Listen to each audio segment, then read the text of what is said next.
Good afternoon, everyone. Dave KUBIKIAN here from the Herzog Law Firm. This is our webinar week, and 2 p.m. every single day this week, we've been talking about different estate planning or elder law topics. Today's one is all about elder law, all about you, and all about getting long-term care in the comfort of our own residence. It's called Aging in Place. We have other webinars the rest of the week talking about the difference between wills and trusts, talking about Medicaid and estate planning myths. Those are the next couple of days. Next week, we have a great webinar in conjunction with the Alzheimer's Association. Legal issues, things to consider when a loved one has dementia. And again, that's through the Alzheimer's Association. That's, I believe, on the 24th of February. We have a lot to cover. I'm hoping that in the next 57 minutes or so, I get it all in. Small little caveat, no matter what I say, nothing is as good as coming and meeting with us in person or by Zoom or by phone call. So your particular facts, particularly the financial ones, could be addressed in great detail. Every fact pattern is a little different. So just because it worked for your neighbor doesn't mean it's going to work for you, et cetera, et cetera. Just because I said it during a webinar doesn't mean it's going to work for you. So let's get into this whole aging in place concept. A couple slides off the bat, start to talk about it. So we are talking about long-term care needs, and it's a funny thing to try to define what long-term care actually is. I define it by saying what it is not. It is not health care, it's long-term care.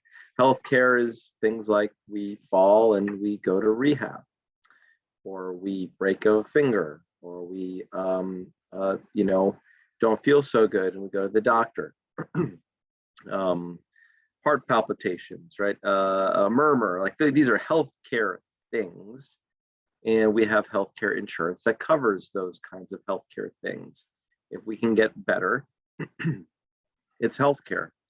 If we can't get better, if this is a thing that we're going to deal with going forward, it's a long-term care need. If getting across the room is a lot more difficult than it was when you were in your 20s, that is more of a long-term care thing than a healthcare thing. If it's a trouble getting across the room because you just broke your foot, that's obviously a healthcare thing. Healthcare can turn into long-term care depending on the other facts and circumstances.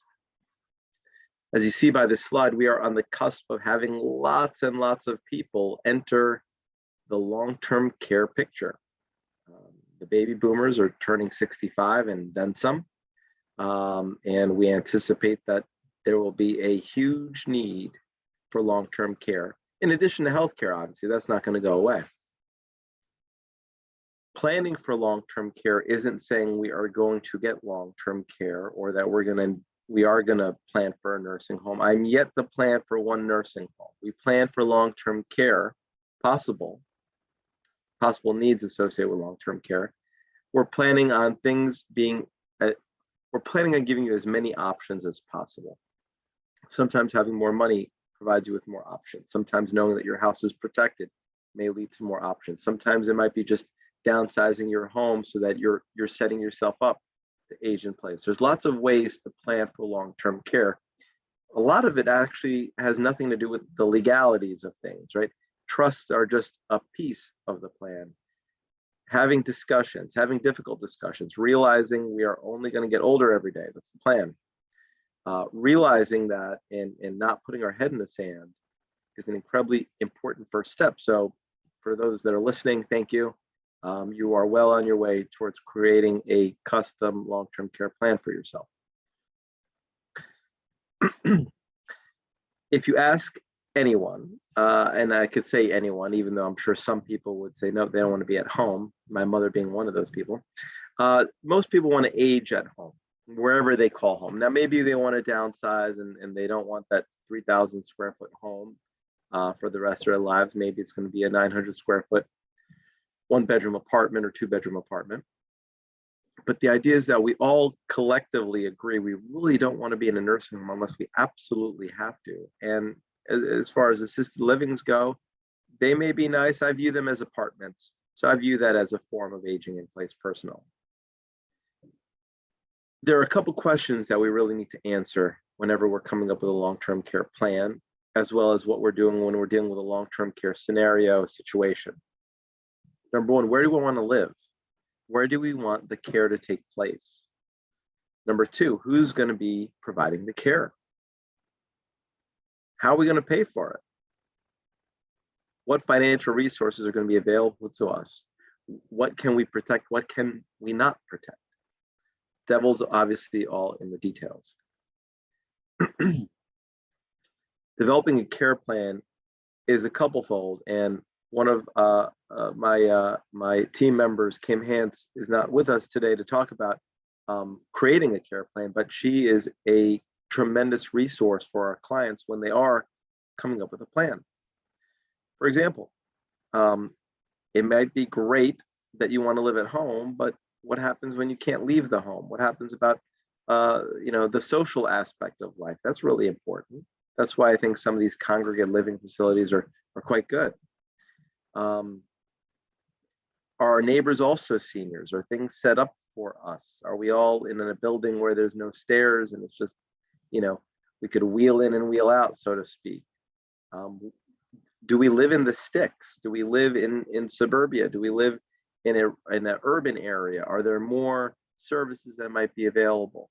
If we can't make it to the market, is there a way for the food to get to our place? Things like Meals on Wheels. If you're a caregiver for a loved one, are you allowed to take a day off, a week off? Of course you should be. So there's respite programs, adult day programs. So that way you can do shopping, you can get out of the house, you can get the groceries, you can take a breath, right? While your loved one is still getting the care that they need. So developing this plan, and a lot of these things, again, aren't really legal things, but the legal things aren't worth that much if we don't take care of the other aspects of it, and if we don't encourage you to have these kinds of conversations. Now, long-term care specifically, if I was going to define it and not define it as not healthcare, actually give it definitions, it's where we need assistance with certain activities of daily living or other instrumental activities of daily living. So the activities of daily living, you see them on your screen there: personal hygiene, dressing, whether you're toileting, that's the way I'll say it, transferring, getting from point A to point B. All really important, not just because these are important parts of life, but without being able to do some of these things, we're going to find life to be real difficult. If you can't get across the room, that room becomes very, very big. If we can't take a shower or bath by ourselves safely, well, if we happen to have to take that shower, we're a fall risk, right?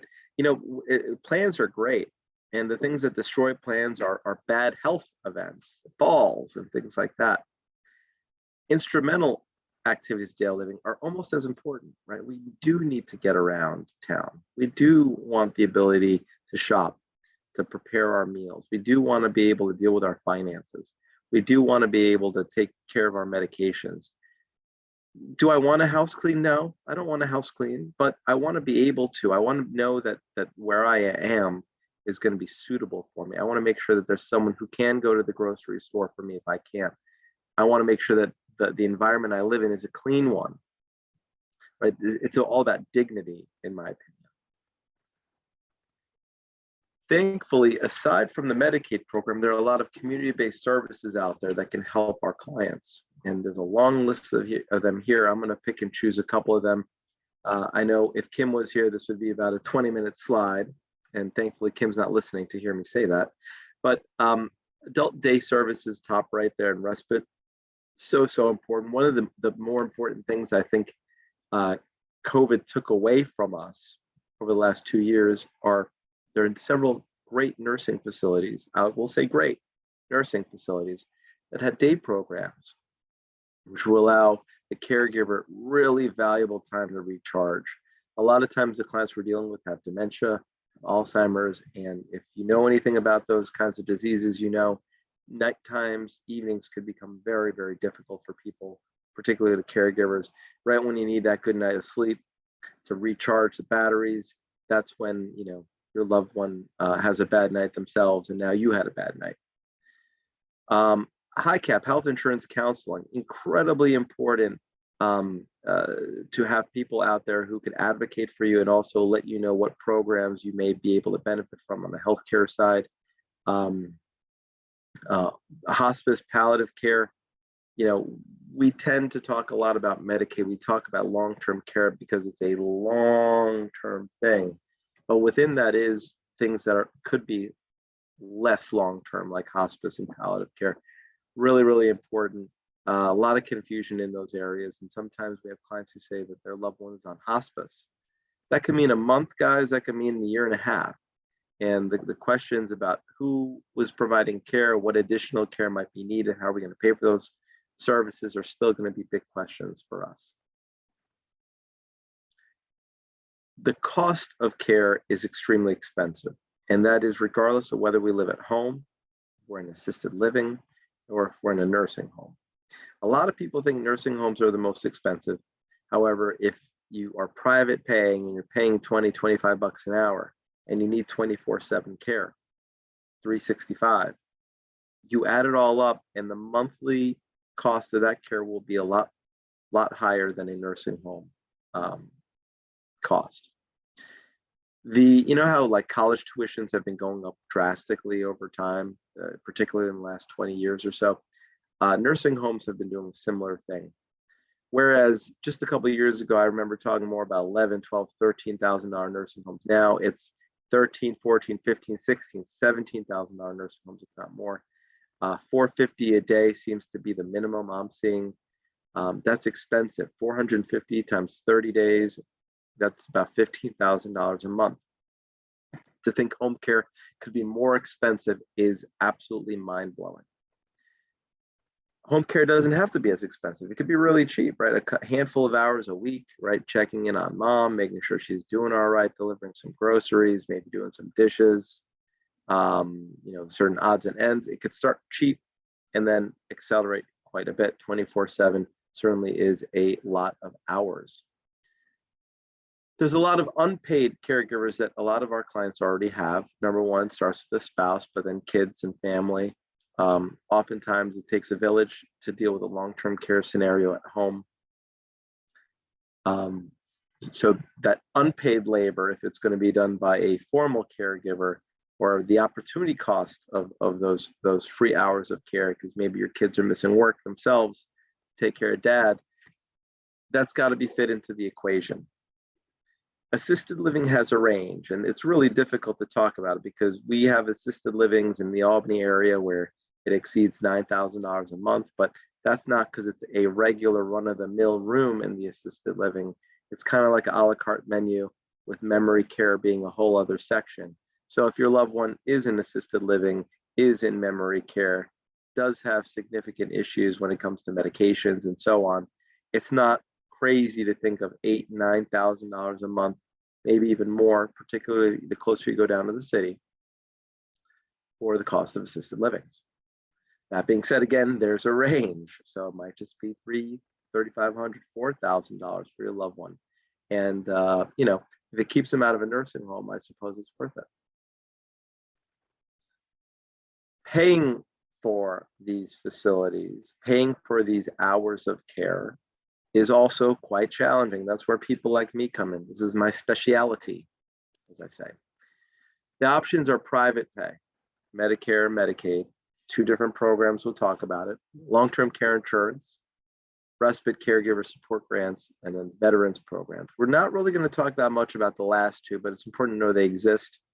I'll speak about veterans programs for a moment. If your loved one served active duty during wartime, they and their spouse can be entitled to veteran aid and attendance, which could help subsidize the cost of care. There's some home care programs. There's also VA nursing homes that provide our clients with some services. It's the VA, so nothing is really, really quick. Takes some time, particularly the veteran aid and attendance, but it's an important option when we're trying to figure out how are we going to keep mom in that assisted living, right? Well, dad served during Korea, and off we go with the fact pattern. So Medicare as a long-term care payer. Let's talk about this because Medicare is a form of health insurance.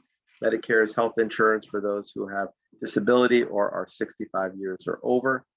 Medicare is a form of health insurance, meaning if you got a boo-boo, Medicare can help. If you're going to the doctor, Medicare can help. If you have to go to the hospital, Medicare can help. If you need to go to rehab after being at the hospital, Medicare can help. Here's the deal. If you've been admitted to the hospital 3 days, so not observation status, you have been admitted, Medicare, with an A-R-E at the end of it, can pay for up to the first 20 days of your nursing home stay while you're in rehab. After day 20, days 21 through 100, the next 80 days, they can cover a substantial portion of the fee associated with that care. They will not pay a copay of about $195, which if you did the math times about 30 days in a month, is about $5,700, $5,800 a month of copay during days 21 through 100. Now we got to be careful on a couple different pieces of this. Number one, you got to be admitted into that hospital. Observation status is not going to work. You have the right to ask, is my mom admitted? Why hasn't she been admitted? Et cetera, because on the back end of that stay, even if you're a week in the hospital, you're on a bed 95% of the day, if not more. Your bones, your muscles, we got to strengthen them up. You need rehab. To know that Medicare can cover it is huge. Number two, it's up to the first 20 days paid in full. It's up to the next 80 days with that copay. And we have to use the words up to because at any point you may plateau in your recovery. You're no longer getting better. Remember, Medicare is health insurance. Health insurance is for helping you get better. If you stop getting better, Medicare says this is no longer a healthcare situation. This is a long-term care situation. Go talk to Medicaid. Speaking of which, so Medicaid is a just huge government program entitlement. It is health insurance for many people in our country. It is the largest single payer of medical costs associated with childbirth in our country. But the Medicaid we're going to focus on is Medicaid dealing with long-term care expenses, whether it's home or in a nursing home. Okay. Medicaid is a federal program operated state by state. Each state has slightly different rules. Each county in New York has slightly different ways that they will interpret the rules, what kinds of things they will look out for in your application. Medicaid can pay for home care. Medicaid could pay for nursing home care, adult daycare. It could even cover some kinds of assisted living. This is happening more and more. If you asked me 10 years ago, I'd say it doesn't cover assisted living. More and more, there are these special kinds of assisted living facilities that will take Medicaid based on the home care rules. Okay, put a pin in that one. Now, this program is about home care.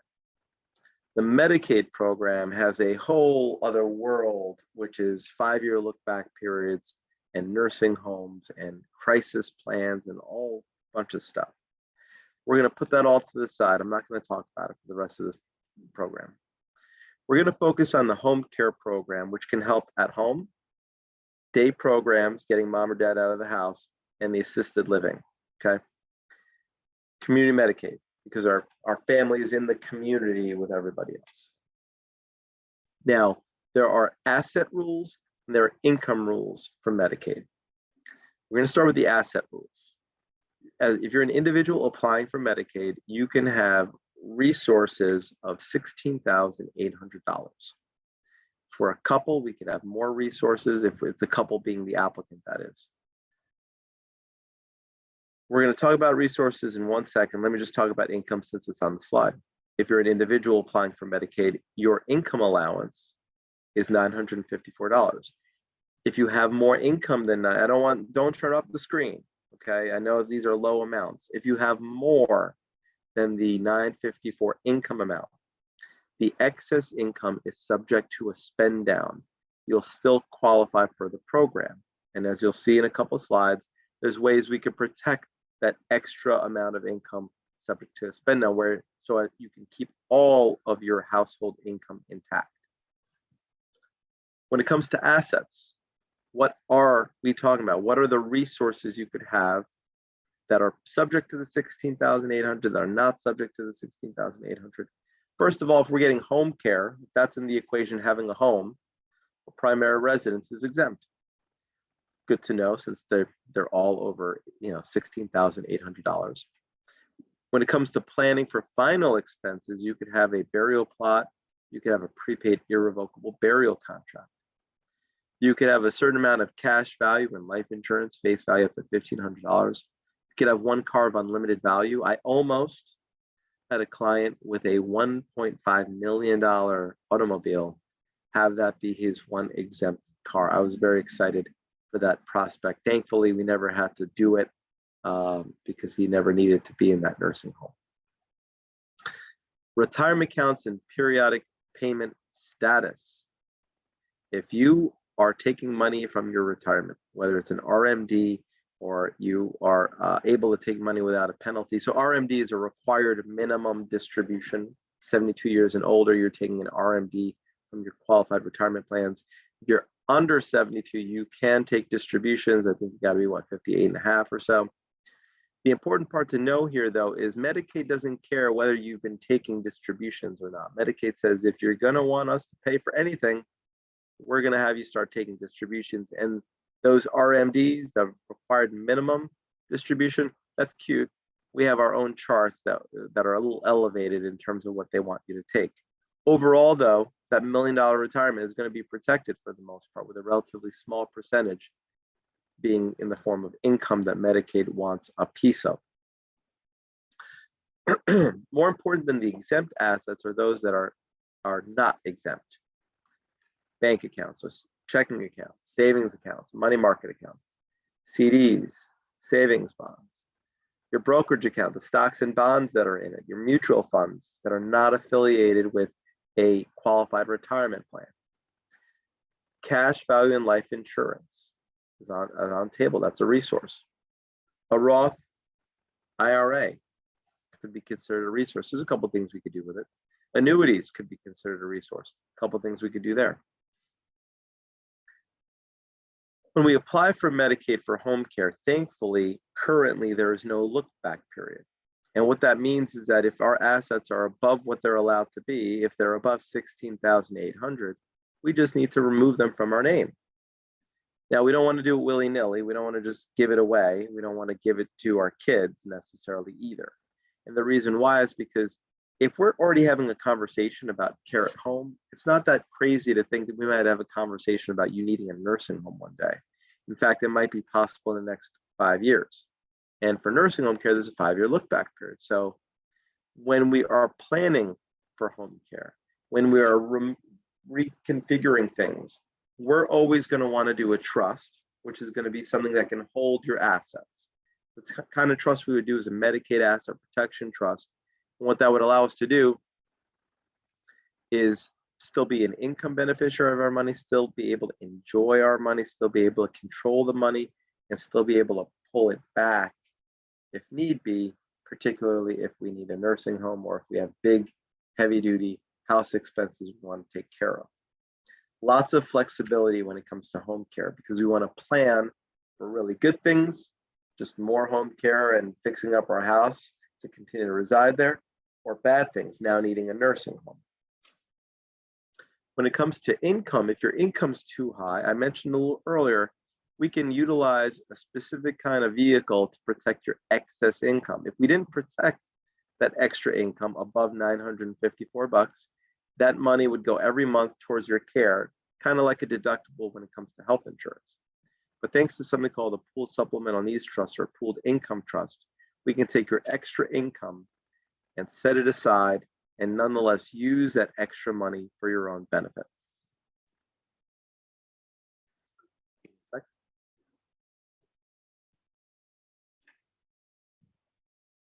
All right, so when it comes to trusts, the kind of trust that we're going to utilize to get people qualified for community Medicaid is going to be a form of irrevocable trust.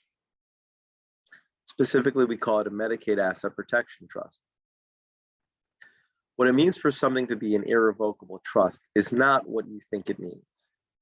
I literally don't go one day without saying the following thing. So I'll say it again since I haven't said it yet today. What irrevocable means has nothing to do with control, has nothing to do with whether you could change things. It has nothing to do with whether you control things, whether you can undo things. Irrevocable doesn't mean you can't control. Irrevocable doesn't mean you can't change, you can't undo. Now, if I gave you my phone through the computer irrevocably, you'd say, well, Dave, now that's my phone, thanks. And you're not coming and getting it. That's true, because the way we use the word irrevocable day to day is, yeah, I just gave it to you and there's nothing I can do about it. But legally, that's not what that means, because legally, I could show up at your house tomorrow and I could not just ask for, I could demand and receive my phone at the end of the day. So what does irrevocable mean if it doesn't mean all those things? Irrevocable means two words and only two words. And I challenge anyone to fight me on this, okay? Irrevocable means two words, not revocable, okay? Now, you're gonna say I'm a wise guy, and I'm being a little bit of a wise guy, but it's true. It means irrevocable means not revocable. And the reason why I think that's so important is because revocable, especially when it comes to trusts, is a very specific definition, right? Irrevocable means not that. Well, what's that? That is revocable. Revocable means that you, the person who created the trust, you can by yourself, whenever you feel like it, with just your signature, you can take things out of your trust by yourself. That's what irrevocable means. Revocable, excuse me. Revocable means you can do all those things by yourself. So if irrevocable means not revocable, then it just means you can't do it by yourself. You can't pull the money out by yourself. It's irrevocable. Can you pull it out? Well, yeah, you just need some help, right? I can't move my fridge by myself. Is my fridge movable? You're darn right it is, right? So, by the way, I just made up that analogy. I like it. I'm going to start talking about that, moving the fridge. That's good. So when it comes to this kind of trust, it's a form of irrevocable trust that's really important because Medicaid, right? Medicaid is very interested in this question. Medicaid considers the things you can do by yourself, to your bank accounts, your CDs, your savings bonds, your brokerage accounts, your life insurance, cash value, your house even sometimes. If you by yourself can liquidate that thing, then you can do that and pay for your own care. And in the case of a nursing home, they expect you to liquidate it and pay for your own nursing home. So if we create a trust where you can still get the things, but you just can't do it by yourself, well, then it seems like we get the best of both worlds. We're able to access things while protecting them. Now, if you put these things together and you connect the dots, you're gonna say, now, hey, wait a minute, Dave. If I need someone else when I want my money, what happens if they disagree with me? That's a good question. Irrevocable trust, particularly the Medicaid Asset Protection Trust, the one that we do, allows you by yourself with just your signature, so a revocable power within your irrevocable trust. You have the revocable power to change your beneficiaries, to change your trustees whenever you feel like it. Oh, by the way, the people who help you move the fridge are your beneficiaries and your trustees, okay? So if you want to pull money out of the trust, everyone's going to listen to you because you're the boss, and if they don't listen to you, we're going to cut them out. It's kind of like they're your puppets and you're just going to cut them out of the equation. So Medicaid trusts, Medicaid Asset Protection Trusts, a form of irrevocable trusts, are extremely important when we're planning for home care, because if you have more than $16,800, we got to get you down below that threshold. But I don't want you to lose your assets. We have a lot to pay for. What happens if we need a new roof? Or what happens if we want to go on a trip? I know we have long-term care needs. Doesn't mean we can't travel. So I want you to have all your money or access to it. So we create this trust. A little more on the trust. You are not going to be your own trustee. We need someone else to be the trustee. You're going to live in your home and you have the right to live in your home. And just to prove it, you get to pay all the bills and you get the star exemptions, you get exclusive use and occupancy, just like you did before you did the trust. You are the income beneficiary of the trust. So if the trust assets produce income, that goes to you. You can not only choose your beneficiaries, you could change your beneficiaries, you could change your trustee. You are the boss. Now, we're doing a trust. We're either doing it because we have this immediate home long-term care need, or we're doing it because we're trying to plan prospectively. 5-year look-back period for nursing home care, by the way. 0 right now for community Medicaid, with a 30-month, 2.5-year look-back period lurking later this year. We'll see if it happens.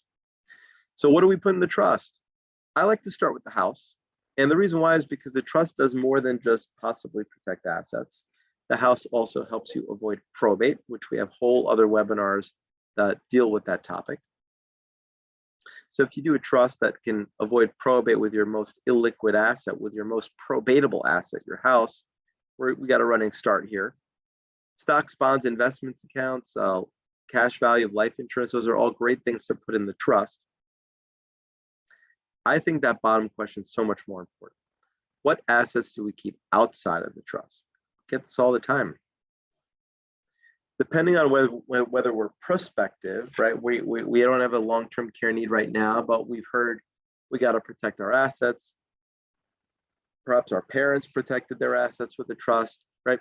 Well, we likely have plenty of life left. So I want to keep your checking account, your savings account, in many cases CDs that haven't matured, all out of the trust. I know that an applicant can have $16,800 of resources. I also know an applicant's spouse could have, starting at around 75 grand of resources. It's $90,000, which means we could have a lot of value outside of that trust.